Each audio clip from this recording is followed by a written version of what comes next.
Se levantem, se coloquem em pé. Eu queria chamar o pastor Tiago Rick. Você pode orar pelo pastor Max? Não, tem mais um indo depois.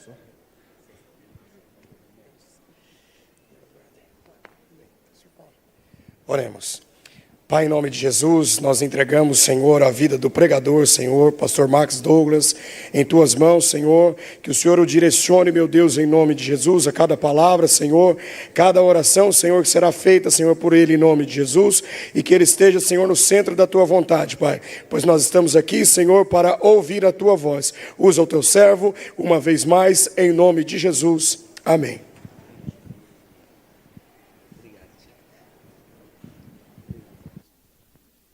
Porque dele, por ele e para ele são todas as coisas, glória, pois, a ele, ao nosso Cristo vivo, presente neste lugar, tributamos honra, glória e louvor, e na certeza e convicção desta verdade, eu quero saudá-los com a paz do Senhor Jesus.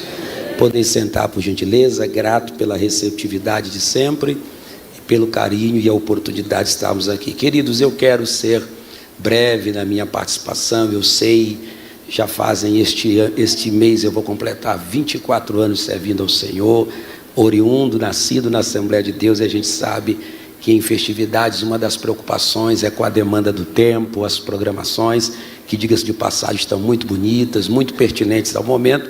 Eu quero ser bem rápido, mas antes de ler a palavra, eu preciso investir parte desse tempo em agradecimento, né? E confesso que hoje o peso, a responsabilidade, a atenção, já fazia muito tempo, pouco mais de um ano, quase 2 anos que eu não participava com os irmãos em um culto de domingo.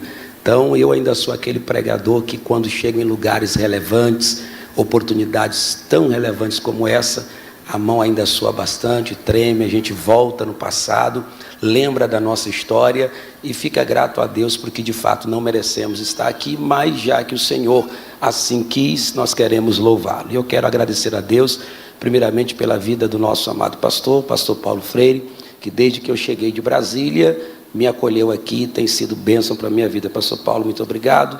Sempre a minha oração é pela sua saúde, paz, prosperidade e bom termo em sua jornada. Que Deus lhe guarde, continue lhe abençoando o Senhor, bem como a sua preciosa família. É extensiva a diretoria da igreja, na pessoa do pastor Jair e do pastor Eduardo, com quem sempre também temos contato. Louvar a Deus pela vida do Sandro, que é um amigo, bisnaga, homem de Deus, o Julinho, e o Paulo, né, que carinhosamente a gente chama de Paulinho. Ele chega a nos deixar constrangido com o respeito, estima e carinho que ele direciona ao meu ministério. Quero dizer que, sem dúvida, Deus vai te dar uma colheita disso. Assim como você nos honra, nos estima, Deus vai usar muita gente para te estimar e respeitar também, em nome de Jesus, tá? São muitos amigos para mencionar o nome: pastor Tiago, pastor João Paulo, meu pai, pastor Oséias Oliveira, que está ali, né? Todos que estão aqui, que são amigos, se sintam abraçados. Pastor Eliel, irmã Dília, rever a cantora Késia, que a gente acompanha o ministério dela, tivemos uma oportunidade com ela lá em Brasília.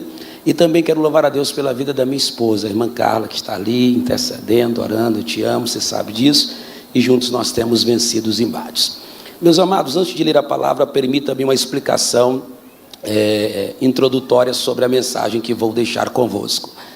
Eu havia preparado uma outra mensagem para pregar, que necessariamente precisaria de um tempo considerável para a exposição da mesma, para que os irmãos compreendessem todo o raciocínio.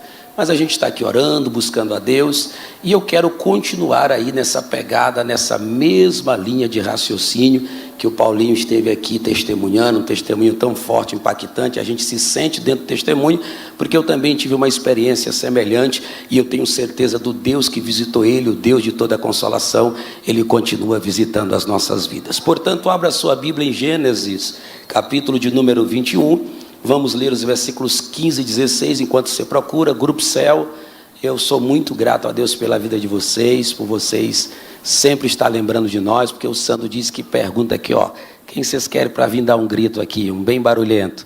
Aí ele diz assim, é o Max. Então a gente vem correndo e com alegria eu louvo a Deus pela vida de vocês. As experiências que a gente já teve aí nos momentos são inesquecíveis. Eu guardo os vídeos e vez por outra a gente está olhando ali, tá bom? Gênesis 21, eu quero ler só 2 versículos, para embasar a mensagem. Versículo 15 e 16, quem achou pode confirmar, dizendo: glória a Deus. E consumida a água do odre, lançou o menino debaixo de uma das árvores e foi assentar-se em frente, afastando-se à distância de um tiro de arco, porque dizia: que eu não veja morrer o menino. E assentou-se em frente, e levantou a sua voz e chorou. Repita comigo uma única frase, diga: que eu não veja morrer o menino. Olhe para cá, redobre a sua atenção, quanto mais atenção você der, mais rápido eu termino. Essa noite nós ouvimos aqui o relato de uma circunstância adversa, que muitos de nós, de fato, não gostamos de enfrentar, que é o fato da perda. Em contrapartida, ouvimos também que na perda nós temos a experiência de ser supridos por Deus, com o consolo que foi relatado por Paulo na segunda carta que escreveu aos Coríntios, quando disse que esse Deus é bendito, o Deus e Pai das misericórdias, o Deus de toda a consolação, que é Ele mesmo que nos consola em toda a nossa angústia, para que possamos consolar aqueles que passam pela mesma angústia com a consolação de que nós mesmos somos consolados por Deus. Nesses últimos dias eu tenho percebido que a igreja tem uma certa dificuldade de falar, de encarar e de se posicionar com relação à morte. E diga-se de passagem, quem num culto festivo, num culto de celebração, usaria como tema a morte? Quem num culto de congresso, onde se espera o chamado Pentecostes assembleiano, se espera aquele mover, as lágrimas, a adoração, ousaria então a tomar este culto e começar a relatar coisas que aos nossos olhos, ao nosso coração, parecem inconvenientes para o momento, porque tudo que nós esperamos é aquela palavra de otimismo, de consolo e de impacto. No entanto, queridos, percebam, nós estamos em um momento celebrativo e ao mesmo tempo este mês também é aludido ao mês do suicídio, ou contra o suicídio, a prevenção contra ele. Por bondade de Deus e motivado por grandes amigos, sendo um deles o pastor Tiago Rick, ao longo dos anos a gente vem estudando e esse ano eu resolvi encarar uma pós-graduação na área da saúde mental, gestão de saúde mental e atenção psicossocial. E por coincidência, esse mês estamos estudando sobre o suicídio. Para você ter uma ideia, cerca de 1 milhão de pessoas morrem por ano através do ato do suicídio. Mas pior do que isso é o não tratamento da prevenção, principalmente entre os cristãos, porque se alude que quando alguém está com pensamentos de morte, está com as intenções, quem sabe está cortando os punhos, quem sabe trancado num quarto, alguém olha para ele, olha para ela e diz que é apenas um momento de frescura, um momento de devaneio, que ele não está em si para estar tentando cometer tal ato, quando na verdade a prevenção é uma arma muito grande. Me ajuda no retorno, pelo amor de Jesus Cristo, eu controlo aqui. A prevenção é uma arma muito grande contra a ideia do suicídio. E aí eu fiquei pensando, por que nós não podemos tratar deste assunto utilizando também as Sagradas Escrituras, a Palavra de Deus, a Bíblia Sagrada? E se você me perguntar de que maneira nós então poderíamos tratar desse assunto, eu lhe diria, já está mais do que na hora da igreja voltar a enxergar de uma maneira bíblica, impactante e sobretudo real, o que de fato pode ser definido como morte aos olhos daqueles que nasceram de novo. Lembre-se que você tinha esse inimigo de uma forma cruel e feroz quando você não tinha conhecimento da verdade. Você tinha pavor dele porque ninguém o derrotava, ninguém o enfrentava, até que você encontrou o dono da vida, que foi sepultado um dia, passou 3 dias no sepulcro, mas ao 3º dia diz a Bíblia que ele rompe os grilhões da morte, ressuscita poderoso e agora tem as chaves da morte e do inferno, pode pisar sobre ela e fazer sobre nós a vitória que ele mesmo obteve sobre a morte. E para que você você não tenha medo dela, mas saiba encará-la. E a maneira certa de olhar para esse momento, basta você olhar para as Escrituras e perguntar-se como é que a Bíblia define isso. Em primeiro lugar, quando nós lemos Filipenses capítulo 1, versículo 21, Paulo olha para a morte e diz: porquanto para mim o viver é Cristo, mas o morrer é lucro. Quando Paulo fala de lucro, ele está falando de vantagem, de ganho, de ganho de algo que é superior. E eu lhe pergunto, há uma base bíblica para mostrar que quando a gente morre, a gente ganha algo superior? É claro que há uma base bíblica. Segunda carta de Paulo aos Coríntios, capítulo 5, versículo 1, Paulo diz: porque sabemos que se a nossa casa terrestre desse tabernáculo se desfizer aqui na terra, nós temos da parte de Deus um edifício, uma casa superior, feita não por mãos humanas, mas gloriosa nos céus. Em Filipenses capítulo 3, versículo 21, a Bíblia diz que em breve o Senhor Jesus descerá do céu para transformar esse nosso corpo corruptível para ser semelhante ao seu corpo glorioso. Por isso a morte trará para nós essa vantagem. E se você quer saber de alguém que pode testemunhar dessa vantagem, volte para o Calvário, volte para a cruz e veja Jesus olhando para um ladrão que reconhece o reinado do Messias e diz para ele: Senhor, lembra-te de mim quando entrares no teu reino. Jesus olha para aquele homem: não se preocupe, você está trocando a vida terrena e daqui a pouco estarás comigo no paraíso. Ou seja, fechou os olhos aqui na terra, o lucro é ganhar a eternidade e a presença eterna de Jesus nos céus. E se eu fosse você, eu jubilava com essa verdade. Mas além de ver a morte como lucro, vem Paulo em 2 Coríntios capítulo 4, versículo 6, se despedindo do jovem pastor Timóteo, diz: porque eu já estou sendo oferecido por aspersão de sacrifício, e o tempo da minha partida está próximo. Paulo recusa-se dizer que vai morrer, e ao invés de dizer que vai morrer, ele está dizendo: eu já estou sendo oferecido. Minha morte é uma oferta a Deus, e ele chama esta oferta de libação, ou seja, serei derramado na terra, mas serei recebido na presença do Deus que fez os céus e a terra. Mas nesse mesmo texto Paulo diz: o tempo da minha partida, diga comigo, partida. Partida aqui tem 3 conotações. Primeiro, é alguém que se desprende de um jugo, de um fardo, de uma carga pesada que é tirada dos seus ombros, colocada aqui, e ele passa então a descansar. A segunda alusão a essa expressão que Paulo está usando é alguém que desarma uma tenda, dobra as suas lonas e diz: agora eu estou partindo para o lar. A terceira é alguém que está com seu navio, com seu barquinho no cais, ele solta a corda e agora o barco pode navegar rumo às suas águas de destino. Isso implica dizer que quando partirmos dessa terra, o fardo vai ficar aqui, o peso vai ficar aqui, o cansaço vai ficar aqui, as tendas ficarão aqui, o barco vai rumar ao norte dos céus até encontrar a nova Jerusalém, a cidade santa que está preparada para aqueles que estão preparados a chegar aos céus. Mas ainda há uma outra definição de morte que muita gente se esquece, e isso é um fato comprovado pela Bíblia Sagrada e pela realidade. Em 1 Coríntios, Paulo diz aos Coríntios: na verdade, nem todos dormiremos. Como assim? Mas transformados seremos todos, num abrir e fechar de olhos ante a última trombeta, porque a trombeta soará e os mortos ressuscitarão incorruptíveis. Perceba que Paulo diz que nem todos dormiremos, ou seja, nem todos vão morrer. E para você perceber que nesse texto Paulo está interpretando ou definindo a morte como descanso, e ele está certo em fazer isso, basta lembrar o dia em que Jesus está distante de Betânia.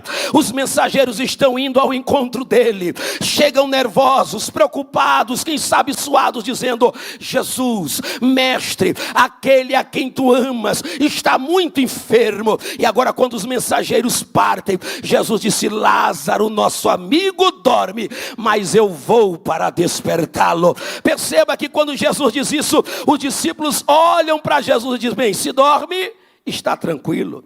Se está dormindo, é só alguém acordá-lo. Jesus diz literalmente: Lázaro morreu.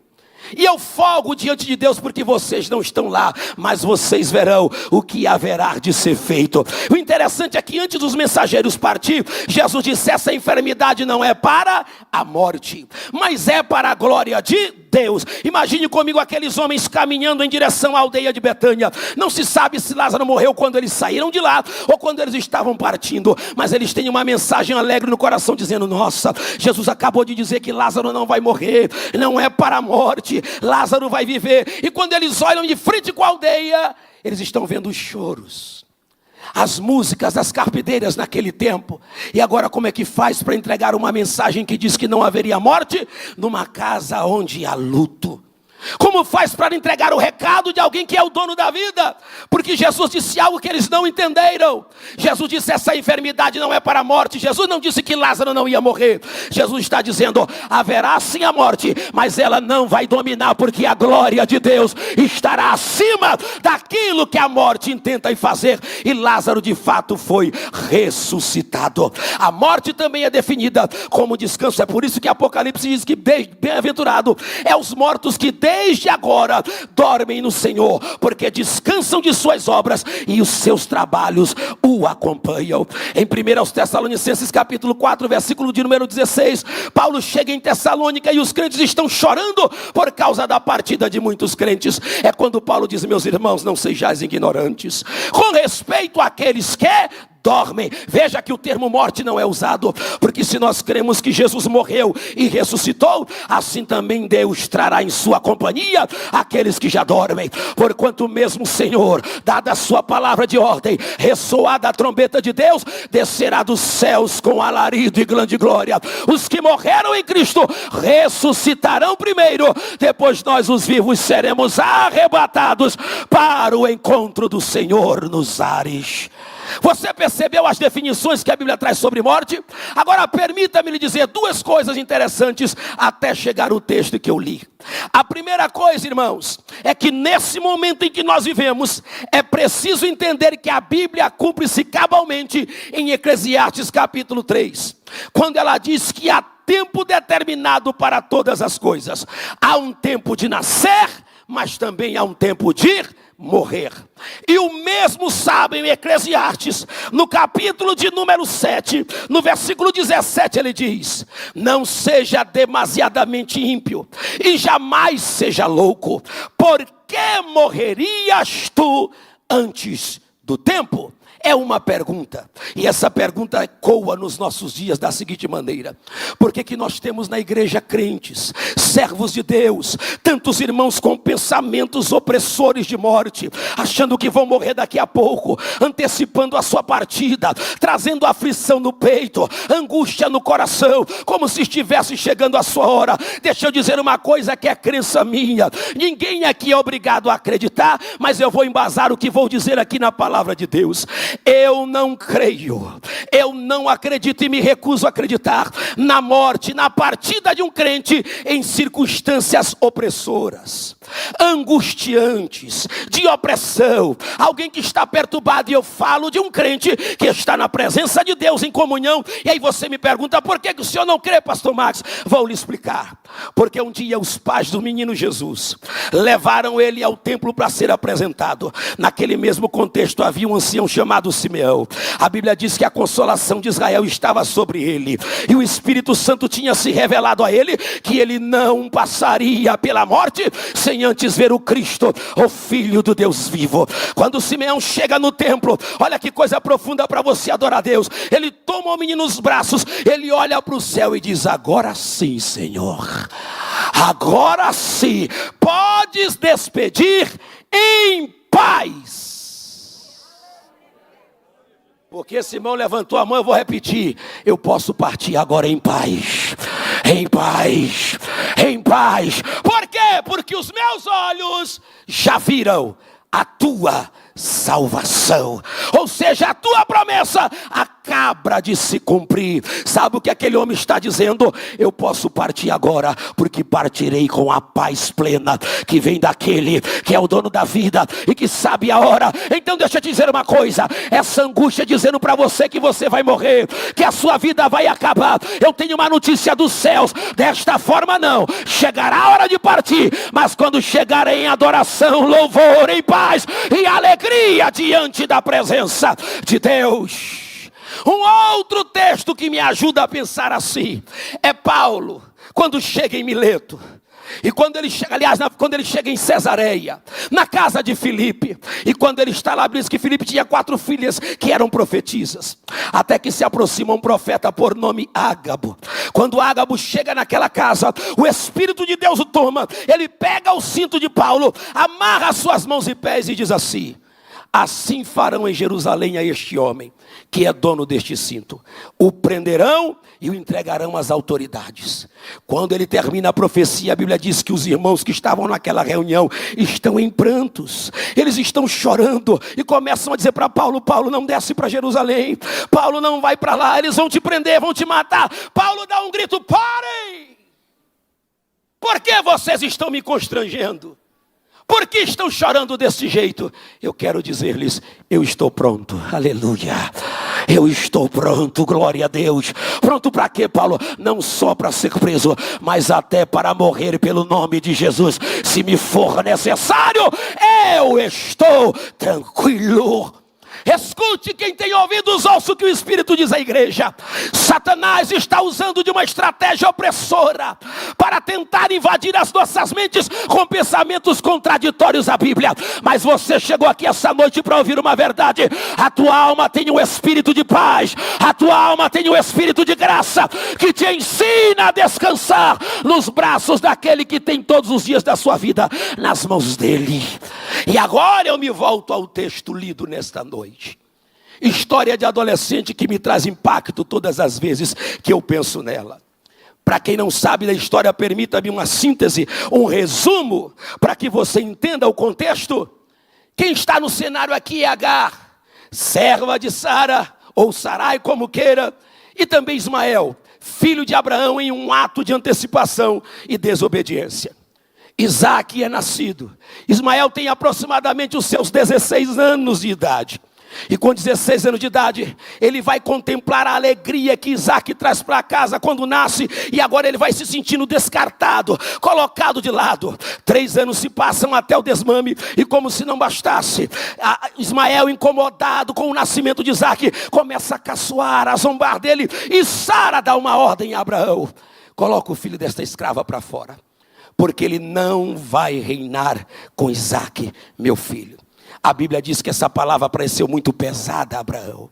Porque imagine o próprio pai ter que expulsar um filho de casa, ter que mandar embora. E Abraão está pensativo, preocupado com essa circunstância que traria desconforto, quando de repente a voz de Deus, que intervém nas circunstâncias difíceis da vida, diz para Abraão: não te peses no coração.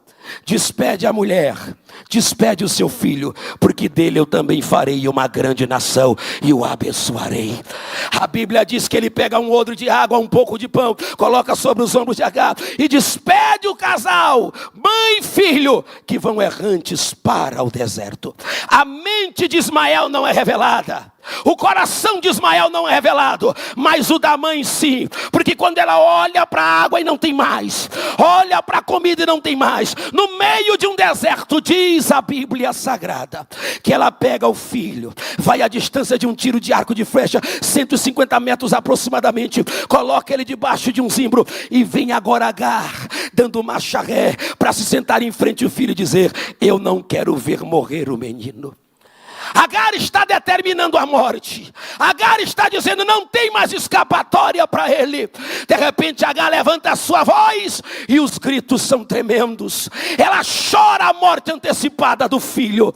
E quando ela está chorando, glória a Deus, a figura de um anjo desce na presença de Agar.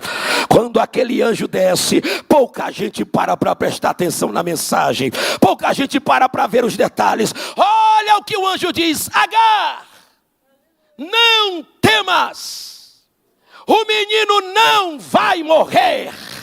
Se a gente parasse aqui, daria só glória a Deus e aleluia. Mas aumenta o glória a Deus e aleluia quando o anjo diz qual é o motivo do livramento de morte.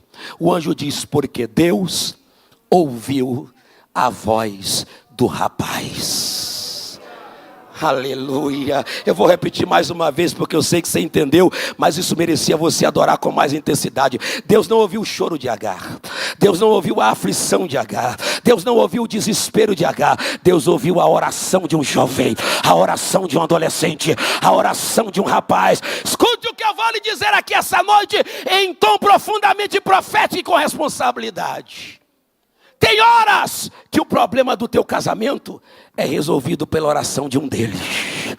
Tem hora que o problema na tua casa é solucionado, porque enquanto você acha que ele está no quarto apenas preso ao celular, ele está de fronte baixa dizendo: alcança a minha casa e a minha família.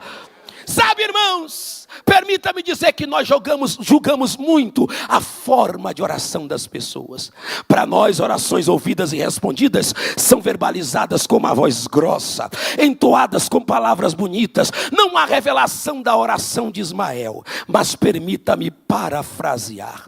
Ele está olhando a mãe se distanciar. Ismael foi expulso da casa dos pais. Ismael foi desprezado no seu nascimento ou no nascimento de Isaac. Ismael não trouxe alegria para sua casa. Quantos traumas poderiam estar na mente daquele adolescente? Quantos pensamentos ele poderia dizer: já que eu não presto para nada, já que ninguém me aceita, já que a minha vida é esse deserto, então que eu morra. Ismael se recusa a orar desta forma. Ele olha para os céus e lembra-se que na casa do Deus de Abraão ainda havia oração e clamor aos céus. Ele olha para os céus e eu não sei o que ele diz, permita-me tentar. Deus de meu pai Abraão, a minha mãe está em desespero. A minha mãe acredita na morte. A minha mãe acredita no fim. Mas eu acredito na vida. Eu acredito na tua boa mão. Eu acredito nos teus preciosos livramentos. Assim diz o Senhor aqui esta noite. Não é o clamor do pastor Max, não é a oração dos preciosos líderes, não é o atendimento precioso do psicólogo. Essa noite problemas e cadeias serão quebrados, porque os adolescentes do Grupo Céu estão em oração para que a glória de Deus anule todo decreto maligno que venha sobre a noiva de Cristo. Escute o que eu vou lhe dizer para caminhar para o final. É tão bom esse ambiente que nós estamos aqui. Grupo Céu, olha aqui para mim. E o interessante é que o nosso psicológico, principalmente assembleiano, absolve a ideia de que quando nós estamos aqui, todo mundo está fazendo a mesma coisa que nós. Parece que a gente pensa assim: agora está todo mundo na igreja, tem ninguém fazendo nada. Só que eu quero lhe dizer que enquanto você está aqui, tem gente sendo assassinada. Enquanto você está aqui, tem gente se drogando.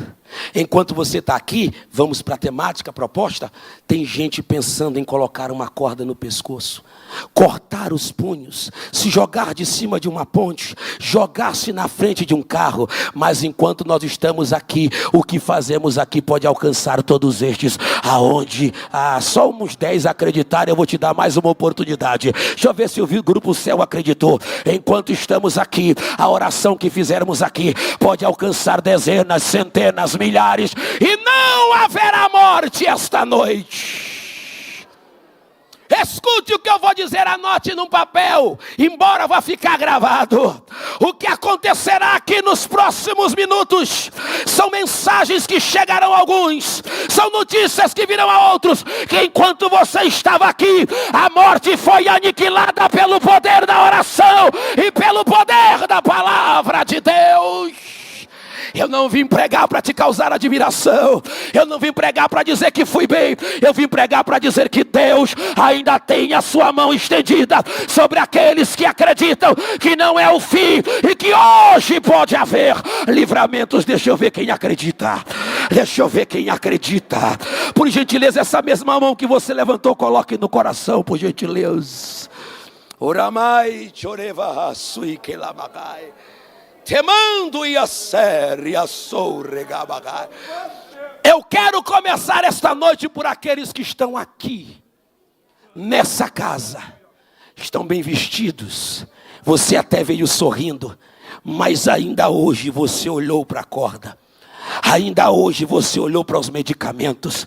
Ainda hoje você disse: vou premeditar mais uma vez a tentativa. Sabe por que Deus te trouxe aos 28 anos do Grupo Céu? Para te dizer: não é tempo ainda. É tempo de viver. É tempo de viver. É tempo de viver. É tempo de viver. Eu sinto o cheiro da vida permeando essa casa. Porque não haverá luto na tua casa. Haverá restauração de vida. Porque Ele é Deus. Vocês podem ficar de pé comigo, por gentileza.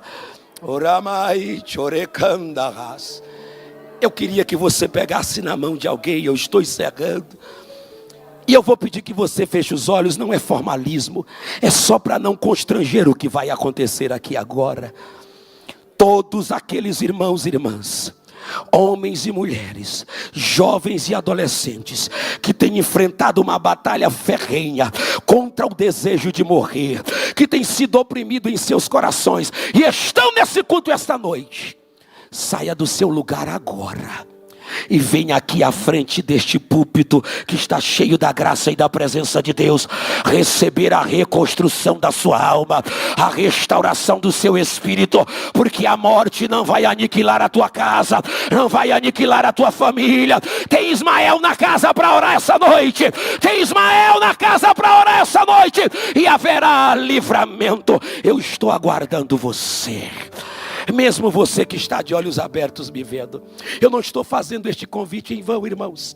Eu vou repetir o convite para que você não se faça de desentendido e desapercebido. Você que está nesse culto, esta tua semana foi terrível, esses últimos dias ainda mais, com os pensamentos que afetam a tua mente para a morte. Jesus está te dando vida aqui essa noite. Sai do seu lugar e vem aqui receber a graça da vida e a vida de graça que Deus tem para ti. Sai do seu lugar e vem correndo aí entre o Grupo Céu. Se alguém corra enquanto é tempo, não deixe que esse pensamento te oprima e te assalte. Se alguém venha, porque eu tenho pouco tempo para orar por você, eu tenho pouco tempo para te apresentar em oração.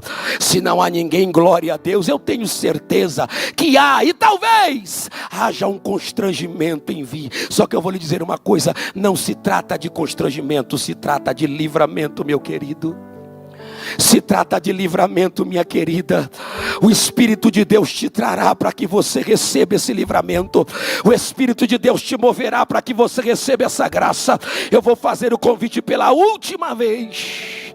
Se você está aqui e assume que a sua mente tem sido assaltada pelos planejamentos e até mesmo pelas intenções de dar cabo da própria vida, Jesus quer te dar esse livramento agora, arrancar todo esse pensamento e reconstruir a tua alma e restaurá-la. Pode vir, minha querida, pode vir. Eu não sei se você já está servindo a Deus ou se quer entregar a vida a Jesus. Alguém, alguma irmã pode estar do lado dela, irmãos. Eu sei que os irmãos não têm assim às vezes muito costume de perceber um momento como esse, mas Deus está fazendo algo extraordinário aqui essa noite. Talvez você não precise se alegre por isso, talvez sua mente não esteja assim se alegre, mas há alguém na casa que a mente está tomada por esses pensamentos, e Deus está livrando da morte esta noite. As irmãs já consultem se é apenas a oração ou se quer entregar a vida para Jesus. Aonde há mais alguém? Eu tenho 3 minutos para te esperar aqui e entregar esse microfone. Tem mais alguém? Venha enquanto é tempo. Olha, você está recebendo a oportunidade de ser livrado de algo que pode passar a vida te oprimindo. Então venha receber esse livramento. É Deus que está chamando você. Eu só tenho 2 minutos para te esperar e me parece que está se encaminhando mais alguém. Cadê você?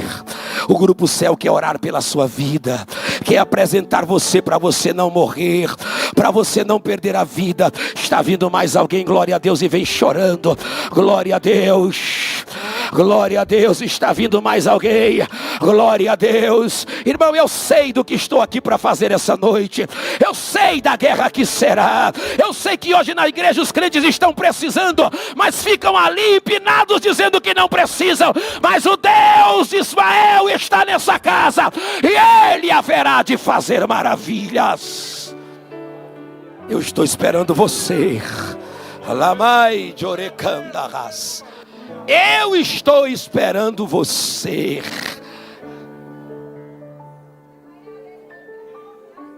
Um minuto para você descer da galeria. Um minuto para você sair do seu lugar. Esse pensamento pode se agravar, meu filho. Esse pensamento pode se agravar, minha amiga, meu amigo. Antes que ele se agrave, venha receber o que Deus tem para ti aqui nesta noite. Aí na internet, se tem alguém assistindo e estava a ponto de dar cabo de sua vida, hoje tudo isso é anulado para a glória de Deus. Eu tenho mais 30 segundos para aguardar você. Está vindo mais alguém ali? Glória a Deus. Está vindo, venha meu filho, venha. Venha, enquanto os irmãos estão aí desapercebidos, Deus está trabalhando.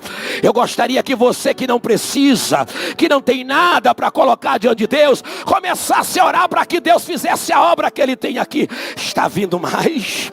Está vindo, venha minha querida, venha. Venha, tem mais gente para vir, irmãos. Eu acredito piamente, olhem para mim antes que eu ore, que os irmãos não vão ignorar essas pessoas que vieram à frente.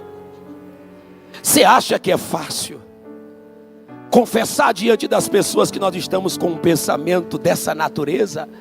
Não é uma tarefa fácil. Está vindo mais gente, é por isso que eu não parei para orar, porque está vindo mais gente. Não fique desapercebido não, eu sei o que eu falei durante 3 madrugadas sem conseguir dormir para vir até aqui. Eu sei o que eu disse para Deus em confrontos espirituais, dizendo: Senhor, me ajuda, porque eu ainda dependo plenamente de Ti, Senhor. Está vindo ali, eu acredito que estão, aleluia, entregando inclusive a vida para Jesus. Venha, venha, venha, venha, venha. Essa é a maior festa da igreja, a salvação de almas, venha. Pode vir chorando, adorando. Ah, se a igreja de Campinas ainda se alegra com salvação de almas, olha isso aqui, irmãos. Adore, adore, troque essas palmas por glória a Deus. Por glória a Deus e adoração. Oramai chorecandagas. Eu já entrego o microfone. Mandai chorecandagassuralabagai. Escute bem. Eu repito o que Deus disse através da minha boca aqui essa noite. Familiares dos irmãos que estão aqui presentes estão recebendo o livramento agora. A notícia não será de morte, será de livramento, glória a Deus. Se você acredita nisso, você vai entregar o seu coração agora para uma adoração de gratidão tão forte. Só mais 5 minutinhos, porque eu sei que ainda tem gente, meu pastor. Eu já queria orar, mas o Espírito de Deus está dizendo que ainda tem algumas pessoas, inclusive jovens e adolescentes, que precisam receber a graça na alma agora de serem livrados da morte. Você está na galeria, filha de Deus, está sem forças para vir, a perna está trêmula, mas o Senhor está te dando força agora. Vem, mas vem com impacto e com graça, receber o livramento de morte que Deus tem para ti. Não vai acabar assim a sua vida vai permanecer na presença de Deus. Amai, Jorecanda, Surabagai. Enquanto essas pessoas se aproximam, graças a Deus que a maioria não precisa, mas nós vamos fazer uma prova dos 9. Permita-me usar esta expressão, porque quem não precisa é porque está exalando vida. E aonde se exala a vida, a manifestação do Espírito, como já foi cantado aqui essa noite, ela é sobrenatural. Então todos os crentes que estão aqui essa noite, que ainda tem vida transbordante dentro de você, junto comigo, enquanto Deus quebra cadeias, oremos por 1 minuto em outras línguas a partir de agora.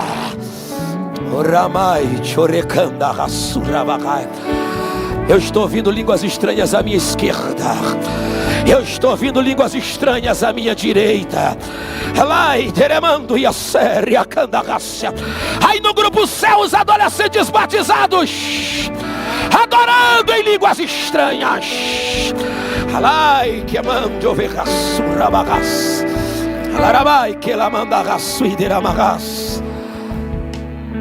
Meu Deus, meu Deus, meu Deus, meu Deus, meu Deus. Nesse clima de adoração, estenda as mãos para cá, para essas pessoas que vieram à frente, vamos orar por elas. Espírito do Deus vivo, esta igreja te pertence. Eu fiz como o Senhor orientou o meu coração. Eu sei da resistência que há aqui essa noite. Eu sei da batalha espiritual, Pai, que estamos enfrentando. Mas eu também sei quem é o Espírito que está nessa casa. Quem é o Espírito que sopra neste lugar. Começa pelos crentes que ainda têm vida. Toma eles agora com uma glória indescritível. Meu Deus. Meu Deus. Meu Deus. Meu Deus, Amai que varacé. Eu vou contar-lhes a minha oração. Eu disse a Deus estas madrugadas: Deus, faz aquele lugar tremer debaixo da tua glória. Debaixo. Alai dorecanda rasurabagai. Olha para essas vidas que estão aqui na frente.